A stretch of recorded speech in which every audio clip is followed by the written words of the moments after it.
Hey guys, how's it going everybody? My name is Blitzwinger, ladies and gents. Welcome back to a brand new LEGO DC Comics superhero review. And today we're going to take a look at set number 76053. It is one of the smaller sets that have come out for the DC superhero lineup, only 224 pieces. And I have to say, just like the last smaller set that I reviewed, which was the Sinestro versus Green Lantern set, which was great, this is no exception. These small sets are absolutely fantastic, and if you have the chance to get them, I would definitely say that you should. Now, with that in mind, as cool as the box is, let's take a look at the actual contents of the box, and that would be, of course, the 2 motorcycles and the 3 minifigures included within. So we're going to start with the motorcycles. Let's go on ahead and begin with Harley's motorcycle first, since it's kind of a little bit closer to the camera. So as you can see, it's got a lot of stuff going on. I love these boosters that they have on her bike. They do look great, and it's really cool that you can actually position these as you see fit. So like if you want to have them higher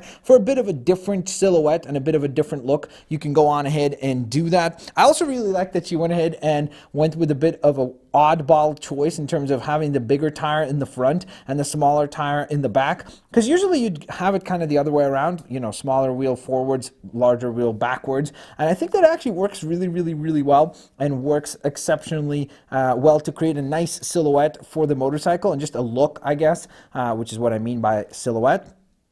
Again, I personally like to have them a bit more down like this because I think they look a bit better and it gives you a bit more of a uniform feel, but I could totally see why someone would want to have them face a bit more higher up, because it almost looks like a vehicle from like Mad Max or something like that, which is definitely fitting with the character of Harley Quinn. Now, she does have her big patented hammer here, which if you want, the cool thing is that you could just remove it and use it as a regular hammer for her just to hold, so that's really cool that it's kind of multi-purpose in that sense. And if you go on ahead and have the mallet here, as she's driving, she could go on ahead and hit stuff that is either in front or in the back of her. Or if you want, you could just remove it from that peg it onto there, and then boom, now she could go on ahead, well, I guess in theory hit herself, which would be bad.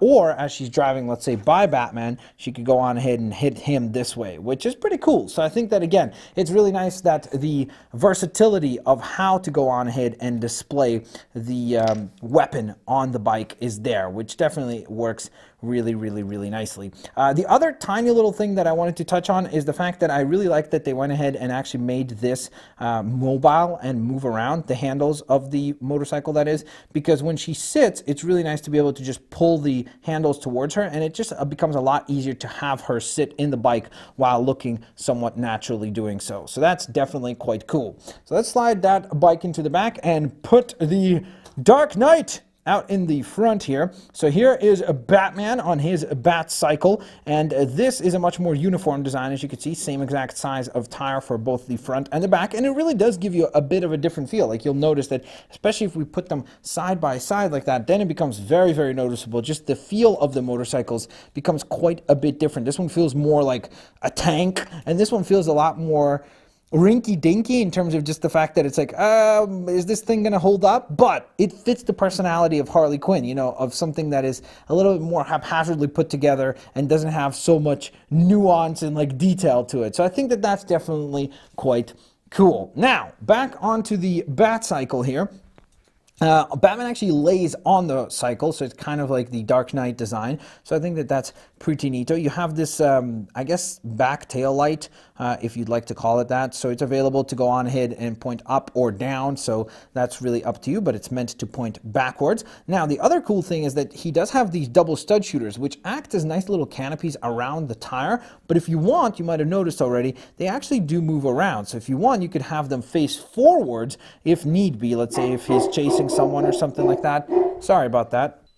My apologies about that interruption there, guys. So with that being said, as I said, you can go on ahead and have the stud shooters pointing forwards or even sideways if you'd like. So it's really up to you. You could even obviously start playing around with this to get completely weird and unique looks, like where it almost looks like wings or something like that. And you could really just let your imagination run wild. Plus, it helps, of course, that on both ends of these tail pieces, you have batarangs, which super work well to kind of act as almost like little wings. So it does kind of give you the idea of like, hey, maybe it turns into like a hover mode and it could hover around. So I think that that's really cool. And again, it lets you use your imagination to go on ahead and get that much more play value out of the Batcycle. And of course, these both do fire away, and you do get some spare studs if you end up losing those. So that is definitely quite cool. Now, in addition to that, we do have some sticker work to detail the Bat logo on both ends of the motorcycle. And of course, just like on the Harley Quinn design, the handles do move forwards and backwards, which is cool. So you can go on ahead and have him, like, if you're doing, let's say, a stop motion or something like that, it's convenient to be able to have him hop on and off and so on and so forth. The one thing I will say that I wish was there is a way to hold the grapple gun. I know that some people suggested, like, you could still obviously try to fit it onto here, let's say, and kind of have it mounted on the side of the cycle. That does require you to push the tire a little bit out, and you could obviously get a bit creative with where you place this. Let's say remove one of the batarangs and put it there. That's an option as well. But I like having the I guess, symmetry of the batarangs on the back, so I think that that works really quite well. So with that motorcycle out of the way, let's begin with the minifigures and also the, I guess, final brick build component, which is this crazy rocket launcher for the one and only Deadshot and his jetpack, which looks super sweet. This is probably one of the most simplistic and most elegantly put together jetpack, but it actually turned out really nice, so I do like that quite a bit. And then the rocket actually functions almost in two different ways if you'd like, or I guess even more than that if you would like. So like you could, I guess in theory, actually even have him holding it that way as like some sort of shielding mechanism or something like that, or like as he's carrying it. So it's really cool that you get the variety of display there. But if you want, you could have it facing the stud shooter way, so you could fire away the red stud just like so, or you could obviously go on ahead and swap it around and have the big red missile facing forwards if that's something that you think looks cooler or better, and so on and so forth. So you have that option available to you as well. Now, outside of that, the minifigure itself is fantastic. They did such an awesome job on this guy. This is one of the best LEGO DC superhero minifigures ever, in my opinion. I just really love whenever they print onto the arms and onto the legs. It's not super duper common. So I really do appreciate when they do that, because it gives you that extra little bit of detail. And plus the mask looks insanely cool and really well done. So from there,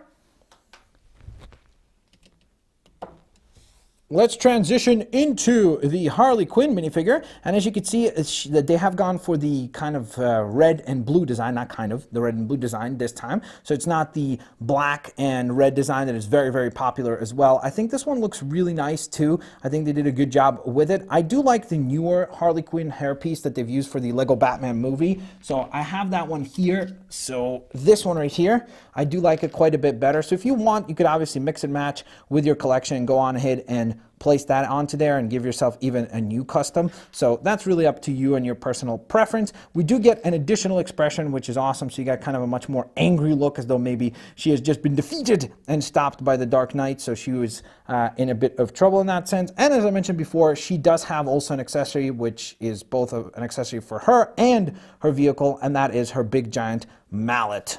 And then last but certainly not least, we have the Dark Knight himself, Batman. Pretty standard fare, not too much to speak of for this particular figure. Looks pretty standard for most of the Batman figures that were released around this time. I like the print work on the torso. I think that that looks great. Again, a bit of a missed opportunity in terms of just putting some texturing on the arms, and maybe the legs would have been really nice to see as well. The back does have print work, which is cool. So even though it's covered by cape, I always find it awesome that Lego goes on ahead and goes like, hey, we still pay attention to that and don't just ignore it because it's like, hey, nobody's going to even look at the back of the character. You're going to have a cape on there. So it's really cool that they do put that attention of detail into the figure. And then, of course, just like with Harley, we do have another expression, a much more angry, maybe Harley Quinn got away this time, available for the Dark Knight as well. And of course, as far as accessories, he has that grapple gun that I showed you guys just moments ago that he could hold on to, or the two batarangs that are equipped onto the sides of his Batcycle as well. So those are your options as far as accessorizing. So with that being said, there you guys have it. That concludes the review for the Batman Gotham City Cycle Chase. Hope you guys enjoyed it. If you did, please don't forget to hit that like button. Subscribe if you haven't yet. And I will, of course, hopefully catch each and every single one of you lovely folks here for the next review. I wonder if it's going to be a DC superhero or a Marvel superhero set. Let me know down in the comment section below what you guys think it should be. Bye-bye, everyone.